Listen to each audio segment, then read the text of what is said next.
Welcome to Overcome Podcast. In today's episode, I would like to start with a question.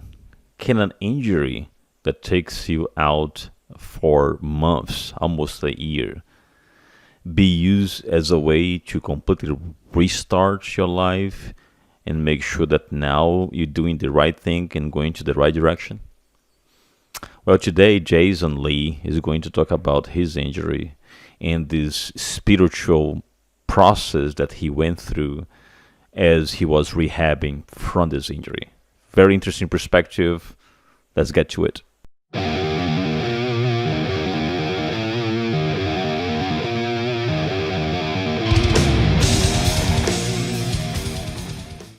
Welcome to Overcome Podcast. Jason Lee, thank you very much for being here today, my friend.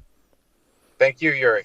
All right, my friend. So I met Jason some years ago in a jiu-jitsu class, and our friendship kept growing as we continued this jiu-jitsu journey. And I remember one day we were rolling, and we were talking about injuries. At that time, I didn't really have an injury, but then Jason was talking to me that day. I remembered that he had a pretty serious injury on his knee. So, Jason, give us a little bit of background on how it was, what happened, and what was the recovery process for that. Well, the way it happened was kind of a little freak accident. It wasn't in any physical activity. It wasn't during jiu-jitsu or anything. I was going down some stairs and I was carrying some weight and typical moving, and I just tweaked my leg really bad at the bottom of the stairs, and I heard a pop, and that classic pop you hear with all ACLs. And so it popped really bad. I was going down and felt a lot of pain. So I just sat down and didn't really know what was wrong. But that night it swelled up really bad, and I remember not being able to move it correctly. And see, I didn't know it was an ACL injury. I thought ACL injuries would hurt a lot worse than it did. But yeah, I woke up, and through the next week I tried to walk and hobble around on it, and nothing was successful icing it down or anything. But the reason why my injury was so bad, and it was my fault, was I didn't take it seriously. And I went to work, and I worked in the oil field at the time, and I was working on pipelines, and that's pretty physically demanding work. And I did that for about a year on that injury. Oh, wow. Yeah, and so that's what made it so bad, and that's what gives me the issues today. So, The did you ever had the surgery? No, I never had the surgery until, I'm sorry, I did have the surgery, but it wasn't for about a year after the initial injury. I had felt better about a month after, and I was walking around fine, but it was kind of going in and out of place sometimes. And at work, if I bent down really low, it would kind of slide out of place, and it's obvious that it was injured, but I was just, I was in the middle of the desert building the pipeline. There's nothing I could really do. Mm-hmm. And I just stuck with it. And when I had the opportunity to come home and, well, a big thing I should let everybody know, like, the reason it took a year is because in the oil field, you don't work for a contractor long enough to get health insurance. You're always changing contracts, and you're always working for different gas companies. So you never really have health insurance. It's available, but it takes 90 days to get. And in that 3-month period, you've already moved out of town and you're somewhere across the country. You're building something else. Mm-hmm. So for someone else. So when I finally was with the company for long enough to get health insurance, I went and got it looked at because I knew it was still hurting. And that's when they told me, yes, it's torn. Your meniscus has gotten a lot of damage from the year you should have had this operation. And so from there, we just did the patella tendon graft, I believe that's the right term, and put it back together. And the rehabilitation process was extremely demanding because the meniscus was just so beat up. And after they did the surgery, that's what really pronounced the injury on the meniscus, because I couldn't even put weight on it for a month. It was really bad, and it was swollen every day, and I was extremely depressed about it. And yeah, it was just. And how long it took for you to be back, to walk and to exercise again? To exercise, that took a year. Exercising took a year for me because the meniscus, and that's really the thing that took the cake on this. Was the ACL was fine. It snapped in half, and a year later we put it back together. But the meniscus was taking constant pounding over that year. And it was just completely unsupported, Mm. and You gain even to this day, you gained some weight, right? When you had this because you were not exercising, right? yeah, I gained about 45 Oh pounds wow. after, and that's depression and that quiet place you're at. Like Misty said, she was sitting in the recliner at night wondering what's going on. That was exactly how it was for me, just sitting there. And you know, I have good friends and family at the time who were really helping me out, and they made fun of me for being on crutches, and they'd lighten the mood. But when everybody's gone, it's just you sitting there, and all you did with your life was work in the oil field. You can't do that now. You don't know what you're going to do. You want to train jujitsu, but you can't do that. And so it was just it was a huge undertaking for me mentally to kind of try to put everything together. Yeah. Yeah. Because The mental aspect is so important. Mental health plays such a big role because you get really depressed. I felt this. I came over that. I'm now able to do some physical activity, but and it's interesting to see that you were quite young when that happened, and yeah, you felt that tremendously. well, the thing that I took away the most from this injury was my life wasn't together before that injury. I had no idea what I was doing with my life. I mean, my daughter had been born a few years before that. I was working in the oil field. I was being a provider where I could. I was being a dad when I could, and I knew that none of it was the right thing for me. The oil field, this nomadic lifestyle, they'll pay a bunch of money and send you on your way, and they won't hire you for 4 months. It's just my whole life was like a roller coaster, and that injury was the first time since I was 17 that I was at home for a month. That was the first time in years. So after a month, it was weird. It's like I've never been home for this long. I just didn't know what I was gonna do. It's like this is where you have to put your life together now. So It's not only are did you you in. use that time also to have some reflections about what you want to do next, and also Absolutely. look at things that you should be grateful for? Going back to that Yeah, subject of gratitude. yeah. It was gratitude was huge, um, just because there was such a stark contrast in my lifestyle then and then now as I'm sitting here after surgery, post surgery. Um, I say the oil field as a very loose term, but it comes with a lot of stress, a lot of late nights, a lot of working with different people at different places, and nowhere is home. There's 20 places in the country I could go right now that would feel like home to me. I know every back road, I know every 7-Eleven clerk there, and I just never, I pushed that off because I think that was a really big part of the depression was I kind of fed off that. I kind of looked forward to that traveling, and I used that as a way to, I guess, push the things that were important Hmm. out. It was a coping mechanism for me because my daughter had been born and her mom and I didn't stay together, and that was depressing. And so I used this. I was traveling around, and I was, just You needing were just staying busy to not think too as much. busy as I could. I was staying as busy as I could for like 7 years. Yeah, It but felt like maybe then 5 you years. have this problem and you are in a bed for a month. So what was Yeah, the healing process from the mental perspective to really get to the other side of that dark tunnel and say, all right, now I have a purpose, and now I understand better. I had to get I had to get right with God, and that's a loose term, but that's exactly what it was for me. It was faith is a big part of my life, and I don't say that to claim any sort of righteousness. I'm not, but I always, my whole life, and I'll tell you later in the podcast why I even believe in God. There's one reason. There was a, and it's cool to have this story. It was one thing that changed my mind, but so I just knew, I got to get right with God. I got to start living a life that I can not be. proud of, but I could be good at. Because I'm not good at life sometimes. I'm not good at, you see, what did I do after high school? I went to join the oil field. That's a silly move. Like Hmm. I just make decisions that are different, and I don't know why. So I was sitting there, and it's like I got to get right with God. I got to get right with life. I got to figure out who I really am. I need mentors. I need people who are smarter than me, who are more successful than me, who will tell me how it is. They'll be truthful, and I never had that. Yeah. Yeah. The most important years of my life were spent with renegades and outlaws, and I learned the wrong ways to do things, the wrong ways to think.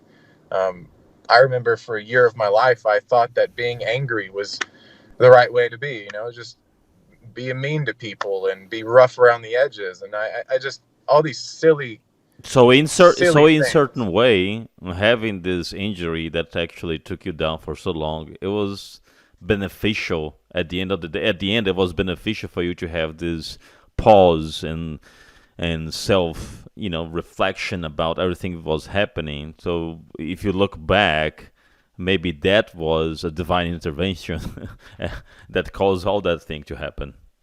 It was the best thing that could have.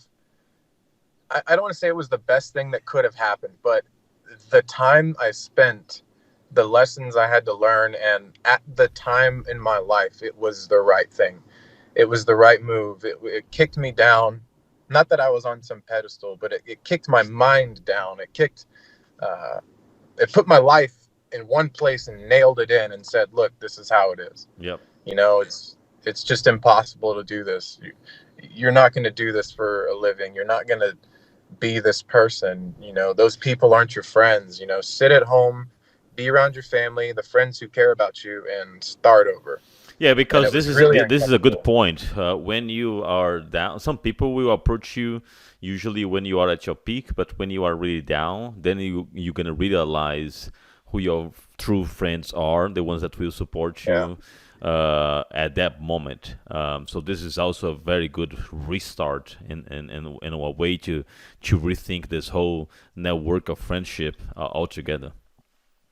Yeah. There was about four people outside of my mother and my sister, and because they're awesome. I think I have the best mom and sister in the world. I mean, I'm the man of the family, so I don't know how to loosen up around them really, but I love them to death, and they were there. I mean, yeah, you've been through an injury. You know how reliant you are on the people around you, Yep. and just they stepped up. And I mean, my friends would carry me out of the car and put me on the crutches just because I wanted to go to Guitar Center, just because I had to get out, and so those people were paramount to my mental success that I had. It was just because I was fighting these battles internally, those late nights on the sofa, the medication, the opiates, the withdrawal from that, the painkillers they give you.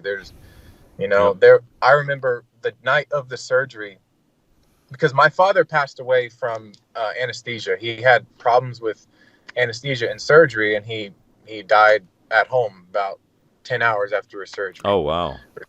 Yeah, it's a sad story, but I'm just using it to explain my frame of mind going into surgery. And I asked the doctor, I said, please don't put me under. I don't want any nerve blocks. I just had a bad anxiety about it. So they didn't. And I watched them do the surgery. I didn't have a nerve block after. They numbed it up during the surgery. But um, after, when I went home, the pain came in really, really bad. And I was on the floor, and my mom carried me to the hospital, said, hey, something's going on. His knees bothering him, obviously. And so they just started injecting me with, what's the word? It's one step further than morphine, Dilaudid. Yeah. So basically the strongest thing you can get. And that was incredible. And I say this story because they were so big on giving me painkillers. And I didn't want to take them, but Well, but I it just did. depends on the pain you gotta take. I took it when my pain was Yeah. extreme. I have Yeah. no shame. I didn't want you to have that pain. Yeah. I took them, but I liked them too much. I think that was the problem. And, um, So I kind of looked at them. I looked at them with a little bit of cross eyes because I wasn't really sure if they were the right thing for me. I knew that they could help, and but I also knew that I could have as much as I wanted, and I knew they would keep giving them to me. And I also knew that I liked them, and I'll just admit that. Hmm. So I really had to cut that cord as quickly as possible. As soon as I could get off of them and not need them, I did. But I had some withdrawal symptoms, and because I took them for the better part of 4 months because my meniscus was just so torn up. The pain from the surgery wouldn't go away for months. And I asked why this was, and they said, because you waited so long to have the surgery. It was so bad. So, Wow. yeah. So that just explains my little bit of the issues with the opiates afterwards. It's if I could have had the month recovery that it should have been, and I didn't, if I wasn't foolish with the injury itself, I wouldn't have been in a bad boat Hmm.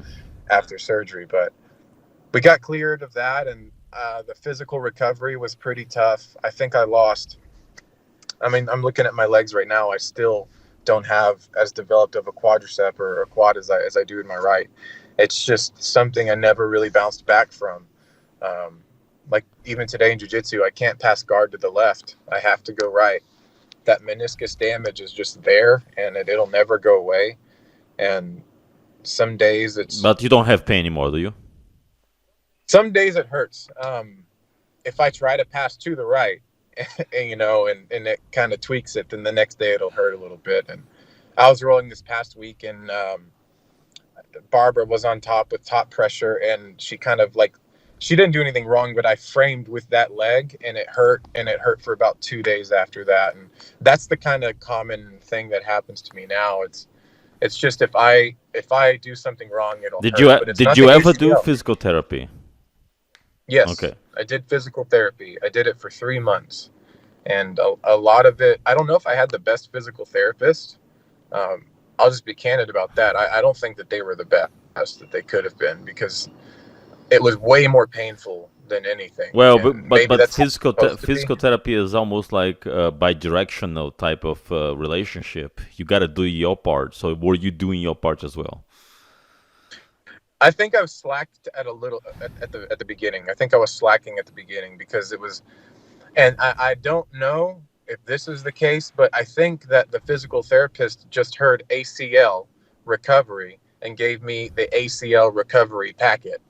But the meniscus was what was really bad. Mm. So that's what was bothering me throughout. It's like, I remember arguing with them saying like, hey, this just doesn't feel right. And they're like, no, you can do it. Look, you can move 90 degrees. I said, yeah, but my meniscus, the side of my knee is really hurting right now. And they would just say, oh, okay. And we wouldn't really solve that problem. And then I'd come back in and then we'd start that argument all over again. But Yeah. we made it through it. And But yeah, to this day, overall, you felt it did improve after physical therapy. It just probably didn't improve as it should, right? After 3 months. it improved when I was willing to deal with the pain. When I was willing to squat low and deal with that meniscus, then it would started to improve, and then it strengthened up and took some of the pressure off the meniscus. I think that's what happened physiologically. I don't know, but it got easier as I pushed it further and further. And I remember it took about a year for me to be able to jog on it without feeling any sort of weirdness. Hmm. I probably could have done sooner than that, but you feel nervous about injuries. It's kind of an anxiety you have, when you've had 3 months to lay there and not use this knee, Right. and now you're supposed to use this knee perfectly. No, you're going to be worried. So I was a little So worried. how long it took for you to get over this anxiety and actually start to proper utilize your leg and squat and feel like you were in a safe place to just move on? More like Probably a year and a half or something? no. It was about 2 years Oh ago. wow. This injury happened about 4.5, 5 years ago, and it was a couple years before I was really So it took willing two to. years for you to feel Yes, confident. yes, sir. It took about 2 years, but there was not a thing that really happened that made me confident. It was just I remember when Ramon and Carlos gave me my blue belt, and I just sat there and I had to roll really hard, and I was like, well, I guess my knee works now, so I can stop worrying about it. And that's kind of how it went. I remember that night they really put it on me that night, training, and my knee made it through it. And so I just thought to myself, I think you're all right now. And that was, that was it. But yeah, it was a really hard. Yeah, but I think that is way more a mental blocker than a physical blocker, because probably your knee was better years ago and you were still dealing with the mental blocker, don't you think? Yes, sir. I think you're absolutely right. And I've thought about that prior to this conversation, with your injury, because I remember that day when you got injured, and I was standing there, and I had no idea how bad it was, and I wanted to ask you a million questions, but I didn't, and I just tried to be helpful if I could. But then, it's a Liz Frank injury. Is that what it Yes, it is? was a Lynn Frank injury. Actually, nobody thought it would be that bad. I remember walking out of the mat, and Professor Leo said, "Are you gonna come back?" I said, "I cannot come back. I cannot stand up anymore." And then when we went Yeah. to the locker room with the nurse trying to put some ice, my foot was already swelling, purple. And then when he looked, he said, "Yeah, it looks really bad. Go to the hospital." um, because it's a very bizarre type of injury. It basically ruptured the entire ligament on top of your foot. And it was not only the ligament, I also broke some bones, so it was very bizarre. So there was bone damage whenever you Yes, had it. yes. I had not only ligament but also bone damage.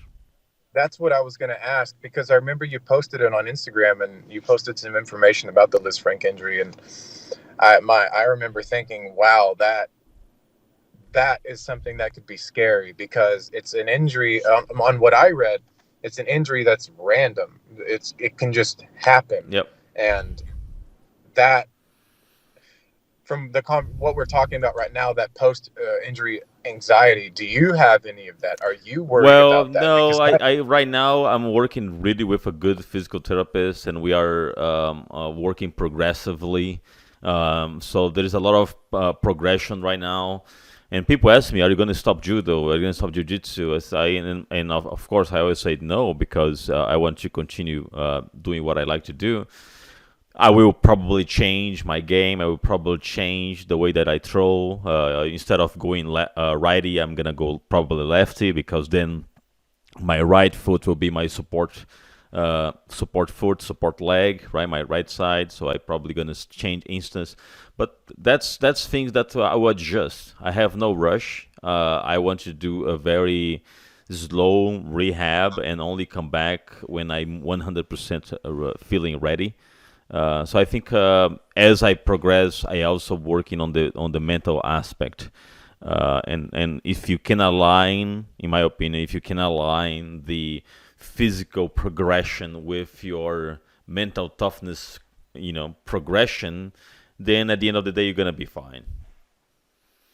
yeah, that was my main question. And just the randomness of that Liz Frank injury, it could seem really hard to get over that mental block. But if you're doing a good rehab, I think that you're right. I think what you said is true. It probably healed up about 2 years before I was ready, but it just, I don't know. I just really didn't want to go through that again. Yeah, yeah, of That course. that was just, Yeah. that's the reason for your podcast. It's the reason for all of this. It's those injuries are so serious, and people don't understand what it's like until they have it. And you don't wish that on anybody, but it's like, imagine walking into a jail cell, and someone says you did nothing to deserve this, but you have this Yeah. now, and you're going to stay Yeah. here. No, it's And terrible. It's terrible. But at the same time, we should never really stop going after our goals because we are afraid of getting hurt. Getting hurt yeah, is part of life, right? We are always gonna get hurt.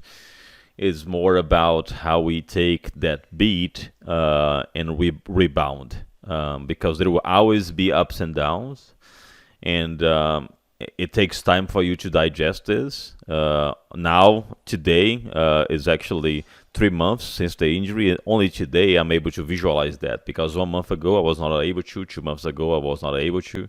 So it takes time for you to learn from that and move on. Now, in your case, it took too long, and probably because you were still working on your self awareness, your spiritual healing, and your path to God, which you said that you have a specific reason why you believe God. So that's a good segue for that. Well, yeah, I this is going to sound a little cuckoo, but it's 100% true. And so when I was 7 years old, and I'll give you a little backstory to really paint the picture here. It's my father had passed away, and it was my mom, my sister, and I, and we went to go do some Christmas shopping at Northeast Mall. And I was going down the escalator at Northeast Mall from the third floor, and the second floor and then the first floor, they're all under each other. And so, being a 7-year-old kid, I was playing around on the escalator, and I grabbed the opposing side escalator handle, Mm-hmm. and my arm got stuck, and it carried me all the way up. And so I'm hanging off the side of this escalator 3 stories above the ground. Um, and I remember sitting there at 7 years old, and I went to the very top, and you're going to fall now. There's nowhere to go. So I remember thinking, and this is just going to sound dramatic, but it's just the exact thought. I was like, I really hope this doesn't hurt. That's all I thought. I didn't think I'm dying, I'm going to die. I just thought, I really hope this doesn't hurt. Because I was scared, but the whole time I didn't really understand that I was about to fall 3 stories. I looked down at my sister as I was going up higher and higher, and it's like no one, I still have it in my head, that moment.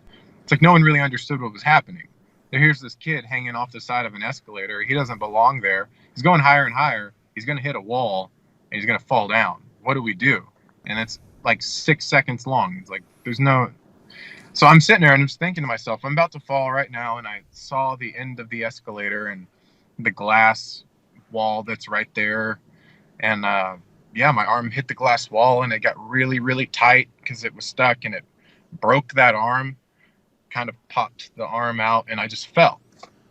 And so I was sitting there thinking, before that, I said, I really hope this doesn't hurt. That's all I thought. And I woke up, like, I don't know how long later, but I woke up laying on the floor, whole crowd around me. There was a lot of blood. What had actually happened was I fell, kind of shifted upside down, and I landed on my head. And then I landed on an escalator that was going down on the first floor. So my stomach had got caught where your shoelaces will get caught in the escalators, the part at the very bottom. Yes. So my stomach got caught there, and it tore up the right side of my stomach and some of my organs in there. It didn't tear them up too bad, but it definitely shredded my body like it would. And so I'm just sitting there, and I kind of come up, and my sister and my mom are crying, and people are just freaking out. And then they cart me off, and I just remember some people picking me up and giving me ice to eat, because you weren't allowed to drink water with a concussion. They just kept giving me ice, and I was so thirsty. But the whole time I never felt any pain. Never. Wow. I was sitting in the hospital for 2 weeks. I didn't feel any pain. I had broken ribs, a broken arm. My head was split open. I had stitches going across my stomach. I never felt any pain. I mean, wow, it's hard to. Yeah, I explain that to people sometimes when this gets brought up, but I never felt any pain. It was just. So, what was the connection with God at that moment? Because you were too young to think about God at that point, weren't you? Well, I was having thoughts about life as a kid. I mean, my dad had passed away, and so I had to deal with what that was like. And I remember missing him, and my mom having to come up with some answer for a little kid. It's like, and just watching her handle her emotions. So I had this I had this way about me and this understanding of life about the finality of it, and but I didn't understand what that was. Uh, I just remember being a little more quiet as a kid. Hmm. Just because of that, I was a little bit thinking. I was thinking, trying to figure out things as a kid, Right. and I still to today I don't have them figured out. But so I thought to myself, why didn't I feel any pain? Why didn't that kill me? Why didn't, I was just in a great mood. I remember I was in a great mood in the hospital. I was happy about everything. Everyone around me was freaking out. And my mom and my kindergarten class came and visited me and And my you kindergarten. have all those memories, or is this something that your mom told you? No, I have these memories. Yeah, I have these memories. And That's very interesting because that's long yeah, time ago. yeah, yeah, I was 7, but I guess it kind of woke me up, like I think that's when my cognitive ability just kicked on to remember things. But I remember laying there, and my kindergarten teacher brought me this gummy watch, like a candy watch that kids would wear, and you eat it. And I guess that was pretty popular, like um, all this candy and these little stuffed animals, and but I was just in a great mood the whole time. Even when I woke up initially after the fall, I remember sitting there and I didn't know why my sister was crying. I didn't know why. Nothing hurt. Hmm. I would start to move, and they would say, "Hey, don't move, don't do anything."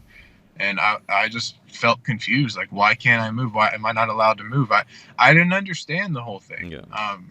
But it never hurt. My broken arm So never hurt. that was your connection that you have with God. But is this connection something that you felt like immediately, or after the years you start to reflect on that moment and then you said it's the only reason I was saved? I There was definitely an acute change in the way that I thought when I was sitting there in the hospital about a week after. And I mean, it was a brutal injury, and it was a brutal ordeal. But I just thought to myself, um, "Wow, this is crazy. This doesn't happen to every kid." And when I was in the hospital, I was walking down to the library at Cook Children's in Fort Worth, and there was a kid in the room next to me who had fell out of the car going 70 miles an hour, and he looked horrible. And I remember that kid, and his mom was there, and my mom was always there, and we would watch a little bit of shows together while he was mobile. And but it was just this strange time in my life that I didn't understand that this doesn't happen to most people. Like this is the kind of stuff you hear about that people say, "Oh my God, that's tragic." Yeah. But Or in your case, oh my God, that's a miracle. yes, exactly. So and my mom's friends were super hard on her, and she probably wouldn't like me saying this, but how do you let your kid do that? How do you let your kid have an accident like that? Like, why weren't you watching your kid? Hmm. And so she just dealt with all of this from family and friends, and she just never, you know, I mean, I guess she made peace with it because, she doesn't talk about it anymore, but I know she felt really bad. And, but even all of the negative things that could have came from that, I could have been paralyzed. It could have been anything, Yeah. No, but I never absolutely. felt any pain. Yeah. No, it's I amazing. never felt any It's pain. truly amazing story for sure, and I fully understand the connection. Yeah, but at the same time, it's interesting that you kind of miss over the years this connection, and took you another downtime to reestablish this connection Yeah. when you had the knee problem. Well, the thing was, I've noticed that in my life, God always takes care of me. I don't always have what I want, um, but I'm always taken care of, and it's just really hard for me to describe what that's like or what that means. But I mean, every day, even on my worst day, I'm taken care of. Like today, just before you called me, I had a really stressful day. I had a customer who, we were arguing about payment for my business I run, and I just thought to myself, I get to do a podcast today. I'm about to go on a trip. Like, stop. Hmm. That's every day of my life is just stop. You're good. God's good, things are good. Yeah, Your it daughter. goes back to the feeling of gratitude, because it is, if we start to look at things that we are able to do it, and not the things that we are unable to do, we'll see much better things in life, right? I was talking to someone that went to the Worlds, IBJJF Worlds competition that is happening in Orlando, and this person lost the first match, and this person posted on Facebook that she was thinking about quitting competing because she's always losing and everything. And I gave her a little bit of perspective. Said, "Look, you should be feeling gratitude right now just because you are there. Many people will love to be there just to experience, be among the best in the world in a tournament, like myself. If I didn't have the injury, I was supposed to be there, but I can't. So make sure that you appreciate the moment. Make sure that if you use this loss as a way to grow yourself and keep motivating yourself to win, right? So I think that people sometimes they focus too much on the negative aspect of things, and by doing that they go to a direction that is not healthy for them, you know. Hmm.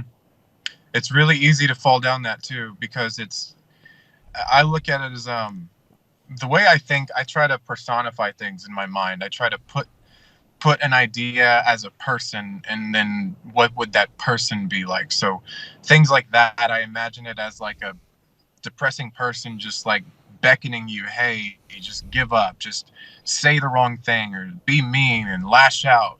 It's like you lost. And I just imagine this person just kind of coaxing you into this dark place. And that I imagine that same person about everything. If I Hmm. see something in life, it's like, no, that's that person. You don't want to be with that person. Yeah. uh, there's a better person. And I've never really, I haven't, I can't look at my life and see where I've been victorious about one specific thing, but I know that I've definitely, I if God saved me whenever I fell, I have not wasted the life He's given me, and I haven't achieved everything that I would hope to right now. But I'm only 27. Yeah, no, you have But a long road ahead of you, that's for sure.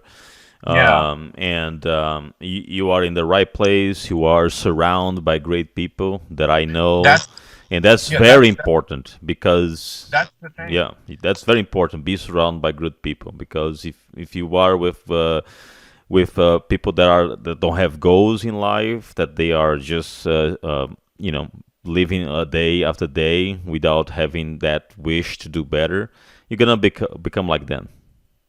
Yeah, I don't think I do the best job at really showing emotion, but the number one thing in my life that's just mine, that this is excluding my family, my friends, my daughter, but it's just the one thing I'm so grateful for is the fact that I do know so many people who are in my corner who I could call anytime for help. I don't. I try not to. That's the point, of being a man, but it's just so invaluable, Hmm. and I can remember when I was sitting there injured, I didn't know the people I know now. I didn't have the relationships and friendships that I have now. And like, it was all worth it. It was all worth it to just keep going forward. Yeah. I mean, I wouldn't trade my relationship with anyone I know, especially through jiu-jitsu, for any amount of money, for anything. I just wouldn't do it.